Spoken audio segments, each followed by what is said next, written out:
Hello, and welcome to On Boards, a deep look at driving business success. Hi, I'm Joe Ayub, and I'm here with my co-host, Raza Sheikh. How are you doing today, Raza? I'm doing very well, Joe. Good to see you, virtually, that is. Good to be with you virtually. First, to our listeners, for those of you listening during the time that COVID-19 is still spreading, and many of us in the United States are restricted in what we can do and where we can go, and we're all trying to understand how to best conduct ourselves, we hope you're all taking precautions to stay safe. On Boards podcast is about boards of directors and advisors and all aspects of board governance. Twice a month, this is the place to learn about one of the most critically important aspects of any company or organization, its board of directors or advisors.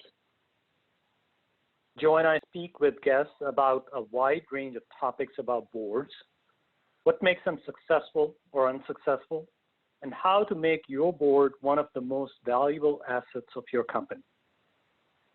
Today's episode is focused on how boards, board members, and the companies they serve are responding to the coronavirus crisis that we are facing, what action they may consider, and how they're looking beyond the crisis to think about what the new normal might look like and what that means for your business. Our guest today specializes in human capital, including board and CEO evaluation, succession planning, strategy implementation, and management effectiveness. In a world where the human capital value chain is becoming broken into many pieces and specialist functions, he serves as an unbiased and transparent advisor looking for the best answer to leadership challenges.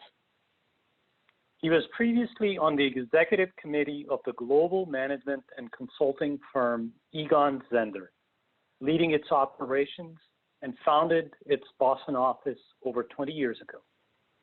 As a former managing partner of Zehnder's global CEO practice and leader of the firm's global board practice, he has been a trusted advisor to multinational, public sector, and private equity-backed organizations seeking guidance on critical boardroom issues for many years, and he is a frequent contributor to the Wall Street Journal, Harvard Business Review, and Forbes, among many other publications.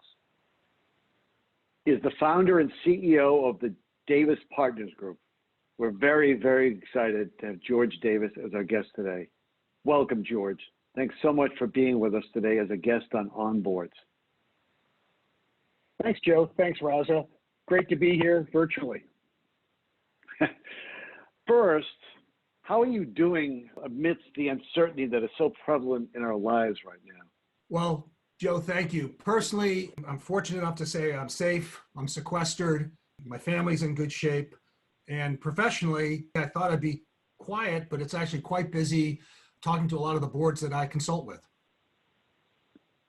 Like you, I had a few days that it was dead silent. I think people were just this is when it was all coming to the point where we realized that it was a pandemic and a crisis.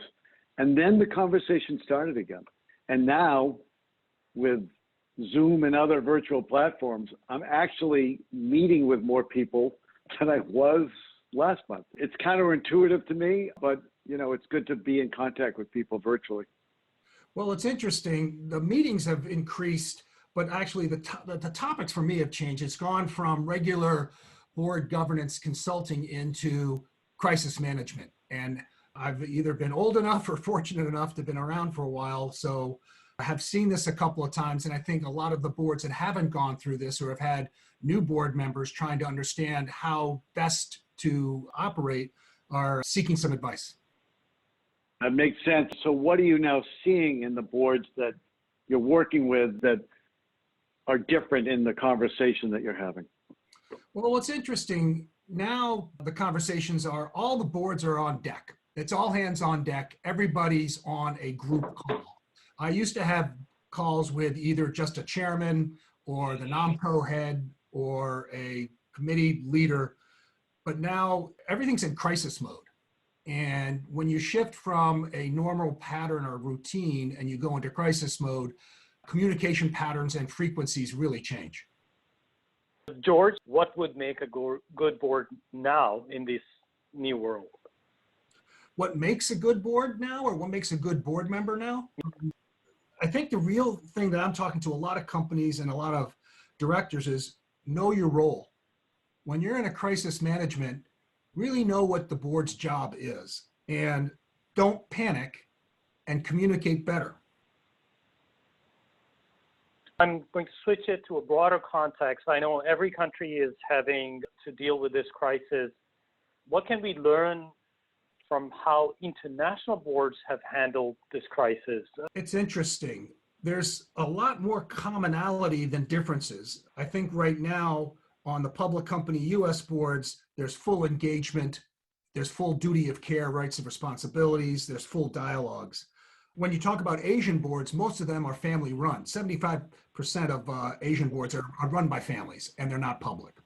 And usually there's more of a patriarchal leader and plays the kind of the role of the chairman, and they take a much longer view.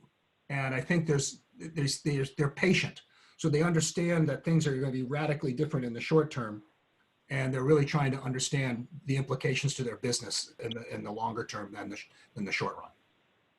So does that mean, George, that in those Asian companies, the conversation is different in some way than the conversations you're hearing in US boards?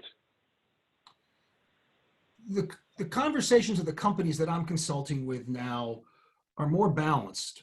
It's impressive that they go through the normal risk management of where is capital, where is liquidity, but they are able to understand that there may be permanent change in their business and they're okay with sacrificing the short term if there is a longer term view. Public company boards in the US are still doing the same things. I just think I think the international boards have had longer term exposure. COVID started back in December in China. And so I think they've had a longer turn at this date and time in April. Commerce is slowly getting back to China, where it's rapidly shutting down more so in the US. So I think the pattern of conversations are different. I think the US public companies are still more in crisis management. What does that mean exactly? They're in crisis management. What does that mean about the conversations you're hearing at the boardroom level? Well, it's a triage, and successful boards learn to triage of where are we in terms of capital and liquidity? Where are we in terms of our employees and their risk? And then you get into the conversations of revenue disruption. A lot of really interesting conversations are disruptions in the supply chain, where a lot of the boards may have known who their tier 1 suppliers are, but had no clue where tier 2 or tier 3 suppliers are. And so they're having types of fact-finding, gathering information questions right now. Interesting. You know, one thing I've heard, I'm curious if you've heard this, but I've heard a few board chairs actually say that they have counseled their CEOs to think about their company from a cash perspective rather than a profit perspective. So instead of saying, how does this decision impact profit? Now think, how is it affecting cash? Because that's the kind of decision you need to be making now. Have you heard that? And yeah. What do you think about that? I have heard variations of that, and it's very consistent into the theory of going from crisis management step 1 to risk management step 2 to operating in a new paradigm step 3. You're echoing kind of the step 1. Let's just figure out what we have for cash. How do we pay our employees? Where's the revenue coming from? Where do our receivables look like? So, you know, everybody's on deck at the board level, from the nominating to the governance to the audit to the compensation. And a lot of senior executives, you know, are immediately slashing their own personal salaries from a cash standpoint. So yes. But I'm not talking about just looking at cash, but thinking about decisions that you're going to make about your company, not so much worrying about profit in the short term. Is that something that you're hearing? Yes, and it goes to survival. You're not worried about making the income, you're trying to keep afloat. Exactly. Earlier, you talked a little bit about how the board should be operating now. But can you talk a little bit about what makes a good board member in this new world?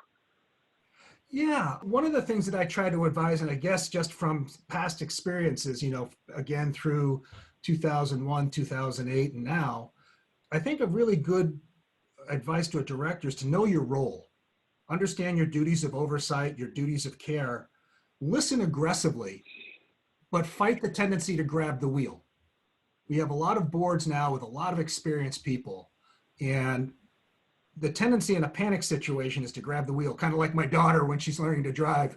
The worst thing I can do is lean across and try to help her. You want to trust your management team. And so a really good board member understands their role and how to be supportive from a governance and to fight the inclination to become a part of the management team. Who is it that needs to steady the board to make sure that that balance between governance and management stays in the right place? Is it the CEO? Is it the chair? Is it you sometimes? How's that working? It really has to come from the board itself. And I think, Joe, to your point, it's the chair or the lead independent director, depending if the CEO and the chair are the same, because they need to keep the communication loops going and more frequent, both within the full board and within the management teams. And they can play, and behaviors are key, right? People will follow good behaviors and good culture. And if the board starts adopting weird behaviors or panic culture, that's just going to disrupt everything. And if anything, I try to counsel people to say, look, this is when the CEO needs more room to breathe, to be able to pivot, to react, and don't choke them with 100 questions because you're concerned about something you have not agreed to that the board thinks is a concern. So the chair and the lead director can play a pivotal, a conductor of the orchestra role. Boy, I love that advice. Give your CEO room to breathe. Everyone wants to be helpful, but they have more on their plate now than probably ever before. Let me ask you a question. You and I have both been around longer than maybe some other board members.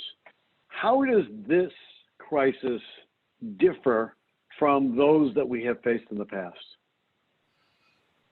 The crisis management protocols and feedback loops and risk mitigation are all kind of pertinent to today's, but everybody felt that it was either an economic turn or there was a cycle and that we'll pop out of it. And right now, the disruptions at the magnitude across multiple continents are going to be astounding. I mean, people, even this morning, I was dealing with an industrial company that was worried about food supply and food labor. And how do you get the cross-continental shipment of goods and services? And that's a 6-month question, but it's disruptive. And people didn't have to think about that before. And personal safety and not being able to do normal course of business activities. People got on planes in 2008. So it's the magnitude of change that I've seen in the boardrooms today. Well, I would just throw out the uncertainty. In the past, there were certain things you could look to as potentially precedent. I mean, everything is different, but as precedent to what might likely happen in the future. In this situation, there is no precedent. There's really nothing like this in any of our lives. It's hard to know how to plan given the dramatic uncertainty about how long this is going to go on for and what things will look like after the crisis has passed. Yeah, and I was going to ask George that if we think about it, that this is a time when the tide is going out. And as they say, when the tide goes out, you will find out who was swimming without their trunks. George, what do you think once this plays out for the medium term? What are we going to find out? What are we going to learn? Are companies going to find out what kind of board they actually had built and how their management team actually was, doing when the going got tough? What do you think we'll find when the tide goes out? It is always a humbling moment when the tide does go out. And Warren Buffett was clairvoyant when he suggested that. The interesting piece is, and you really have to talk medium term, right? I think people are going to get into survival mode, then get into recovery mode, and then they'll come back and say, okay, how did we do? And some of the areas where you can have the Monday morning quarterback is succession planning. Did you have the right management teams in when you were there? And, sometimes the CEO and boards get very close to management teams during crisis. There's many more communications and more feedbacks. There's more updates. You're going to understand the board's skill diversities. The diversity of skills, sometimes boards do not have enough regulatory experience, or they put off getting that cybersecurity person, or they put off doing something. And that's another area. The two other areas are risk management structures. What were the risk management? Some boards have always debated, do I have a risk committee or not have a risk committee? You'll find out, and it'll certainly be stress tested today, whether those are strong or not. And then I really think the board feedback loops. If the board was a little dysfunctional beforehand, and then you throw in the weight of a crisis, those things usually show quickly. And then you've got to learn, maybe it is important to do some board succession planning. Maybe it's better to have board appraisals and to have effective ones versus, regulatory compliance type of process. So in a way, some of the fundamentals that have always been true will post-crisis, it'll be clear how important they were. And I'll talk about one thing in particular.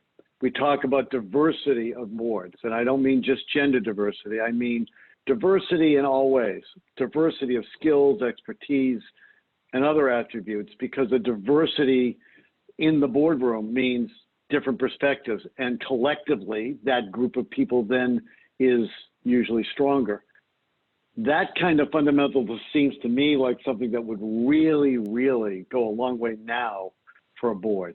A truly diverse board with a lot of different perspectives is more likely to be able to advise their CEO than maybe a board that wasn't as well constructed as that. Don't you think that's probably right? Yeah, I couldn't agree more, Joe. And one of the things that I usually see is not only the diversity of skills, but sometimes boards build too technical a board, where they will get what I call the one-note piano director, who is very technical in one area, but then when you have to talk about strategy and diversity of how the company operates in a crisis, and this person only knows to play one tune, that will stand out for very quickly to the rest of the group. And yeah. You really talk about, and the problem is that goes right back into board feedback loops with board appraisals.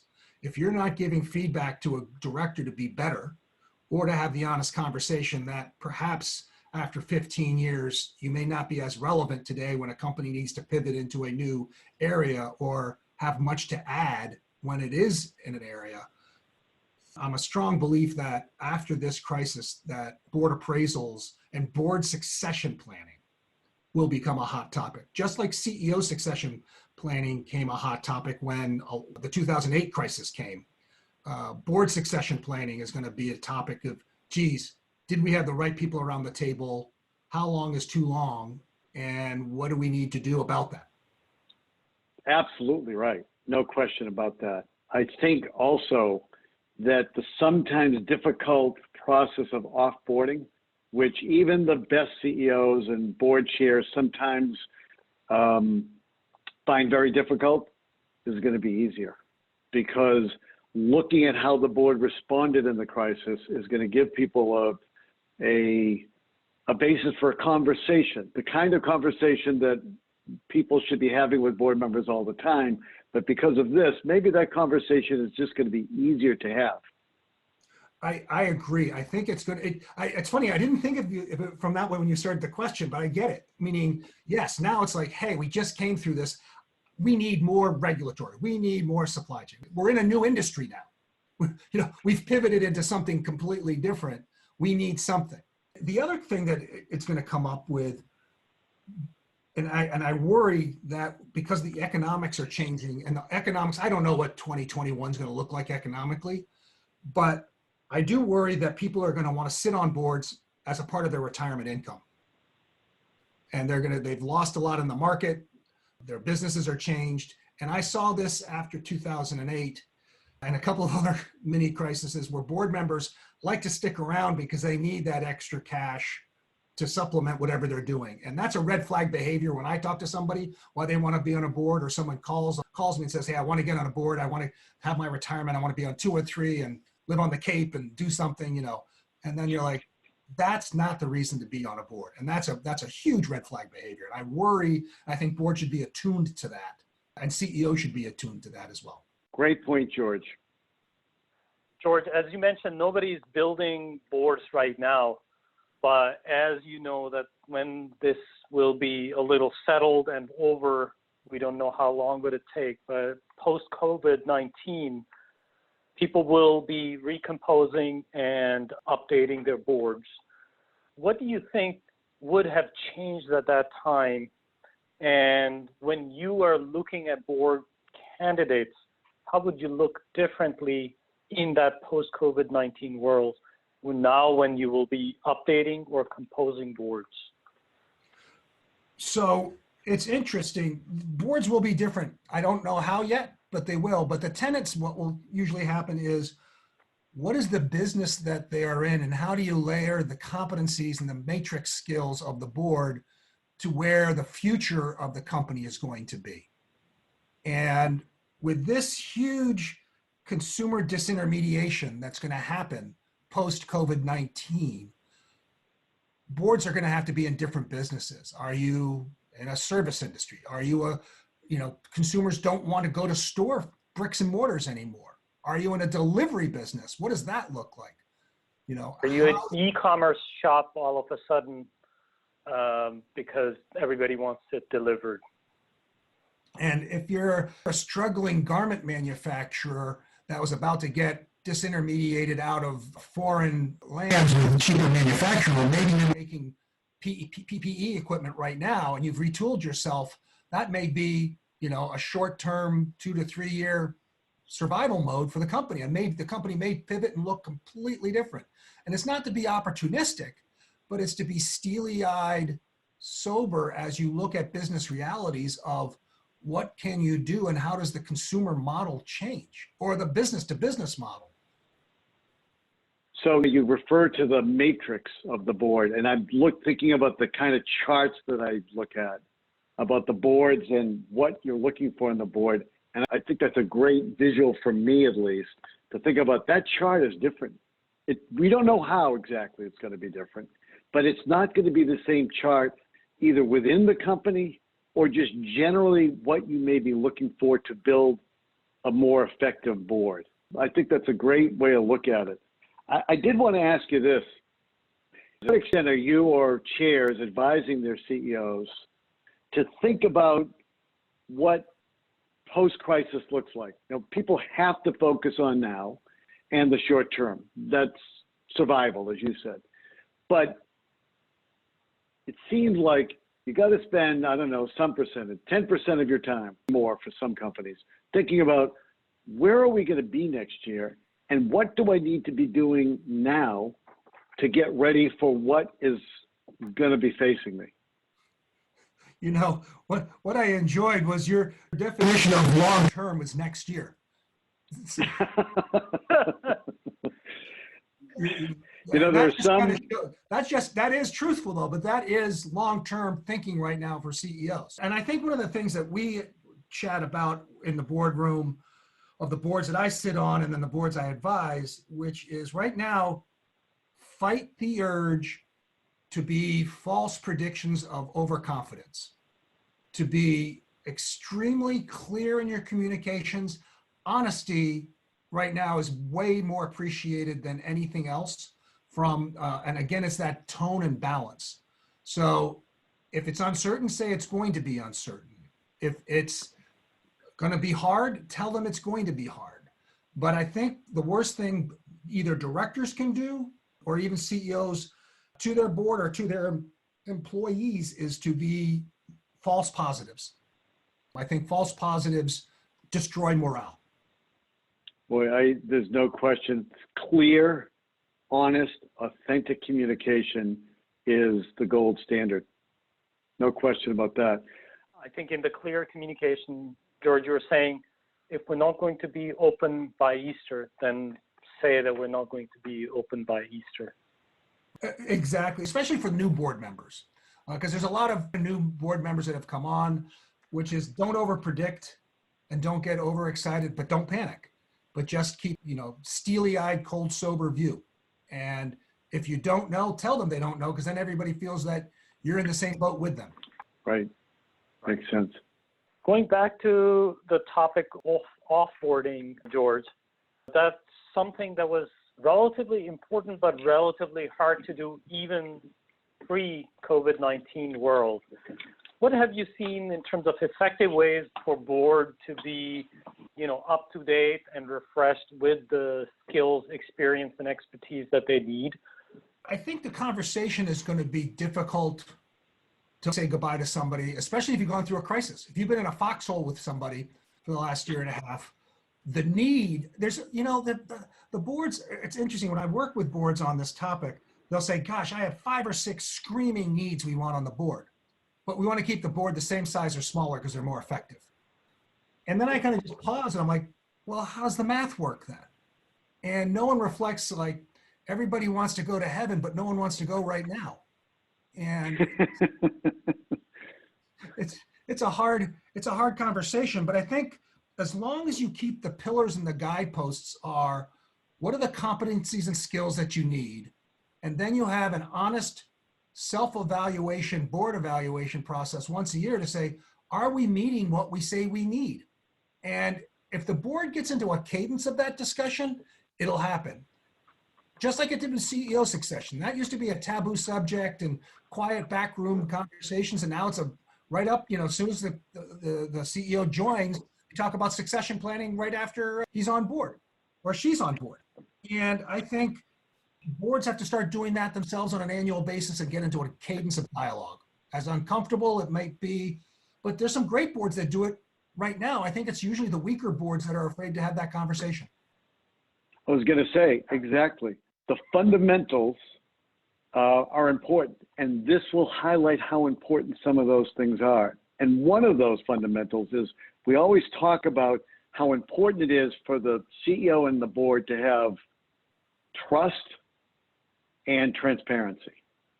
And if you are a board that has had that with your senior management team, your CEO and his team or his or her team, now it's really paying dividends, because you can really, you said earlier, give your CEO room because he or she needs it.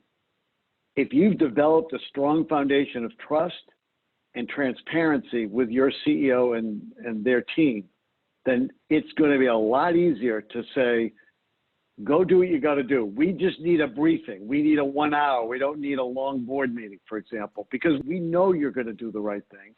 We know you're going to tell us what we need to know, and we know you're going to tell us the truth about it. We trust you. The boards that don't have that relationship, I think, are going to struggle. And again, it's going to highlight this fundamental thing that we talk about all the time, having that relationship with the leader of the company. Cultures and behaviors matter, Joe. It's just, you're just dead on. What's interesting is people, and I've worked with some boards and we're doing assessments for them or trying to structure how they do assessments, and they'll do the perfunctory compliance things of the committee structures and stuff. But no one, and I think, as we reflect on this conversation, how agile are boards? I mean, the whole thing's about what's your board's culture? Are you an agile board? Are you a reflective board? Do you panic? And I can tell you right now, 50% of the boards have no clue what they are if you described every board, what's your culture like? The word you'll hear is collaborative, but I think people have to start measuring what's your board and your thing, so when the next storm comes, you're better prepared to batten down the hatches. And there will be a next storm. Yeah, and as they say, who you are is what you do. I mean, that's where everything emanates from. How boards operate, interact, and guide the company is what it becomes. There was a study done by a consulting firm that said, how good are your board appraisal process? And over 70% said not good or perfunctory. And I know doing the board appraisals, you can talk about the general people and you can talk about the strength or weakness of Bill, Mary, or Jane, but are you an agile board? What are those competencies you want to measure? They don't have that vocabulary. And that's where I'm like, 50% of the boards don't have that vocabulary. That makes sense. I think I heard that 80% of drivers believe that they're above average.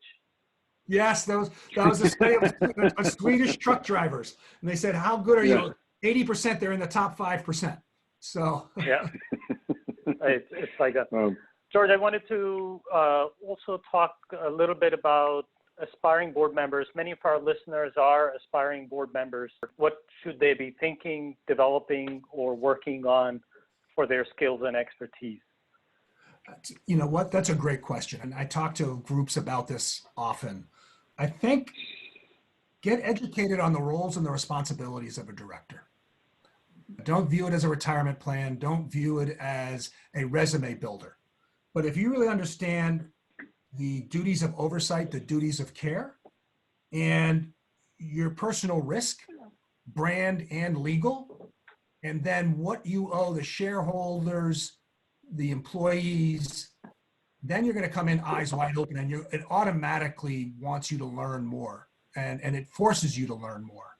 And then be open to conversations. I think the newer directors are going to be the ones that are going to change this board appraisal conversation. I think they're the ones that are going to say, sure, I'm usually closer to management. I've probably done it before, versus somebody in their early 70s facing retirement age. And I know what I'm doing. I don't need to be told. I am what I am. I was going to ask this kind of off-topic question. George, do you think that the market size of boards is expanding or shrinking? I'll put that in context. Since the 2000, the number of public companies is almost half of what it was in 2000. So just there's less number of public companies and hence less number of public boards.